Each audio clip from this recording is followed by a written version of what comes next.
السلام عليكم ورحمة الله وبركاته. ازيكم يا حبايبي؟ عاملين ايه؟ يا رب تكونوا بخير.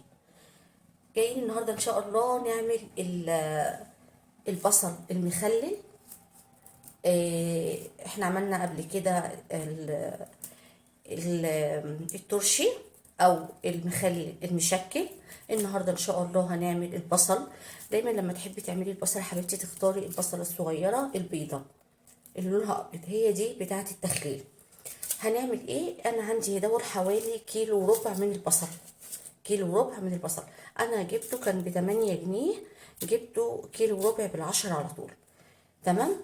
انا جبته اهو زي ما هو، ما عملتش فيه اي حاجه. جبت هنا بوله وهنزل بالبوله دي او في البوله دي بميه انا غليتها اهي سخنه لسه طافيه عليها. بسم الله الرحمن الرحيم. هنزل بيها في البوله كده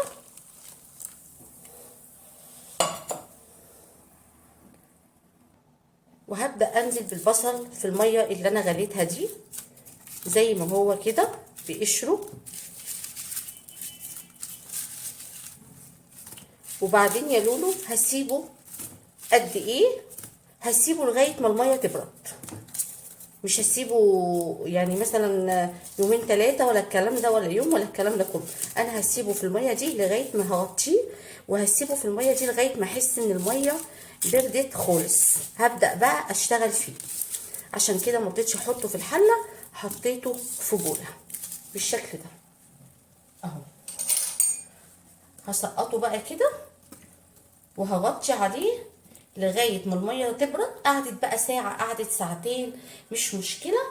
المهم انه يبرد او يستوي معايا نص سلقه. هغطيه كويس جدا. بسم الله اهو اهو. وهسيبه لغايه ما الميه تبرد وبعد كده نرجع نشتغل فيه ان شاء الله. دلوقتي بقى حبايبي بعد ما سيبنا البصل بتاعنا في الميه قعد حوالي ساعتين برد خالص. هبدأ بسم الله همسك البصلة كده اهي، هبدأ بقى اقشره اهو. بصوا اهو بالشكل ده اهو. هو اصلا بيتقشر بمنتهى السهولة. بصي اهو، انا هوريكي واحدة وهكمل الباقي مع نفسي اهو. واشيل دي بقيت البصلة كده، شايفين اهو بالشكل ده. هكمل بقى الكمية ونرجع نشوف مع بعض. هنا بقى حبايبي خلاص انا قشرت البصل وغسلته غسلة حلوة. بصوا بقى هنا جبت، هنبعد بقى البصل كده. جبت هنا معلقتين ده فلفل، 4 قرون فلفل، فرمتهم كده في الخلاط بشوية مية صغيرين. وهنا جزراية، هنزل كل ده كده هنحطه هنا. بسم الله. جزرية واحدة مبشورة صغيرة اهو. او لو عندك هريسة شطة جاهزة اعملي، حطي، ما عندكيش زي حالاتي كده خلاص. تمام. وهنزل كمان هنا بمعلقة حبة البركة صغيرة كده اهي اهو، حبة صغيرين. وهنزل كمان بصوا معلقة سكر صغيرة على الخليط ده، وهبدأ اقلبه كويس مع بعضه.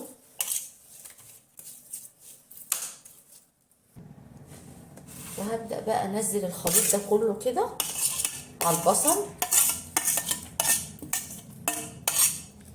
وهقلب البصل كويس بالخلطة الحلوة دي اهو زي ما انتم شايفين كده. انا جبت البرطمان بتاعي، البرطمان بلاستيك على قد الكمية. عقمته ازاي؟ حطيت شوية خل فيه وفضلت ارج في البرطمان كويس، طبعا بعد ما هو مغسول زي الفل. ودوت كده بالنسبة للتعقيم بتاعه. انا ما حطيتش ملح ولا حطيت اي حاجة. هبدأ اجيب البرطمان بسم الله اهو بالشكل ده، وهبدأ انزل بالبصل واحدة واحدة كده لغاية ما احط الكمية كلها بالخلطة اللي موجودة معانا دي. هعبيه بقى وارجع اوريكم شكله عشان ما اطولش الفيديو عليكم.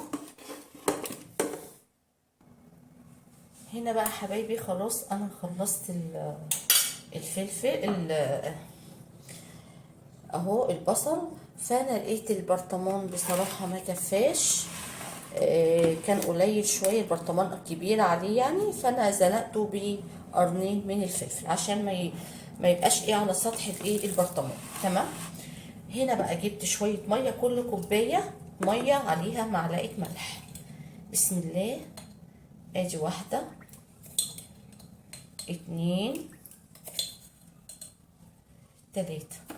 انا حاطه 3 كوبايات ميه، هقلبهم كده كويس. انا مش هحط خل، انا عايزاه يقعد يعني اطول وقت، فمش هحط خل. انت عايزاه بسرعه حطي فنجان من الخل، انا مش هحط خل. هدوب كويس كده الملح. هنا بقى الملح ده هبدا انزل بيه كده بسم الله اهو زي ما انتم شايفين كده اهو.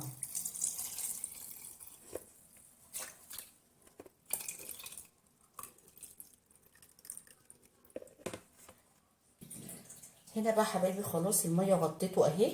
هبدا بس اعمل عازل بشويه زيت بالشكل ده على وش البرطمان، وخلاص كده هقفل البرطمان وان شاء الله هنفتحه على رمضان بسم الله.